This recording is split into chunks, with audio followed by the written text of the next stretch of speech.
hindsight, could we have done anything differently? Well, yes, quite a few things. I think in hindsight, your top 3, top 5. I think the first thing is that, as you know, my training is an economist and an epidemiologist. And the reason I work in these two fields is that, and this is the class that I teach at Princeton. I've taught for, many years, actually for 12 years now, in that same course, which is that the single biggest determinant of these viral dynamics is really our human behavior. And human behavior is dictated by many things. It's dictated by how we observe prevalence of a disease and how we respond to it. If someone is constantly telling you, oh, this case fatality rate is very low, India has contained the virus, how can you get the person on the street to wear a mask? You're giving them two discordant messages, right? You're saying, on the one hand, it's not a big deal, but on the other hand, wear a mask even if you're sitting by yourself in a car. Just does not make sense.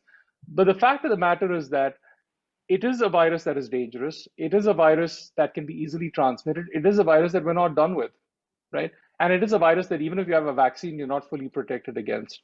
And I think that these are the sorts of things to really remember. And where we messed up, number one, was in communicating that this was not a serious virus, just because in the interest of chest thumping to say we did such a great job, we sort of go about, we've sort of made people feel that this is okay. You can go to the Kumbh Mela, you can go to a wedding, you can go to an election rally, you can go wherever you want, and that's totally fine. I'm not saying that these are the only places.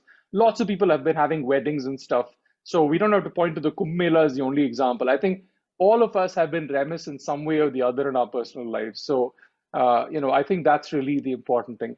The second, and related to that, is the fact that we have to, use much better science on this. We could have communicated the science much better. There's a lot more that we could have done in terms of, epidemiological understanding of the disease, which we messed up on. The third, I think we've really messed up on is really the vaccination, which is that India, as the largest producer of vaccines in the world, should not be in a position of not having enough vaccines for its population. And I think that, many of you have read the Ken and other articles on, Business Standard, all very well, articulating very well what I can't do justice to, but I agree with them, which is, why were we not procuring vaccines? Why are we depending on a private company to solve our problems? I mean, this is a national emergency. We should have made sure that we had 1 billion vaccines available by June. And that's our collective responsibility. So I think those are the three. I will come to the last point a little later when we discuss vaccine. But very quickly, since you mentioned the lockdown, in a way, there was a positive when we did have a lockdown. I just wanted to get a very, very quick sense, with whatever's happening in Mumbai, Delhi, a few other cities following. Do you see the progression of COVID-19 sort of changing with these restrictions and curfews? No, not really. It's going to be much more by way of psychologically communicating to people that this is important, but it's not like, as there have been WhatsApp jokes going around, that the virus decides to go to bed at night at 10 o'clock or it goes to bed in the morning at 5 o'clock when the curfew lifts. So they are transmitting all the time. It may have a small effect, but this is not the main deal. The main way in which this virus is going to go down and we hit the peak is then with the point at which we all individually start wearing masks consistently, stay indoors as much as we can.